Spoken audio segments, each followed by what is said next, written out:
I'm making ground turkey lettuce wraps, and I'm using 93% lean ground turkey.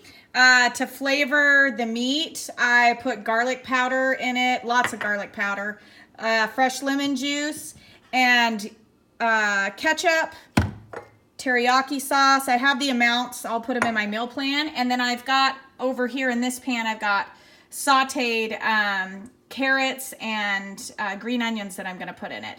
And I always season with salt and pepper. I always use salt and pepper. And then I have lettuce over here.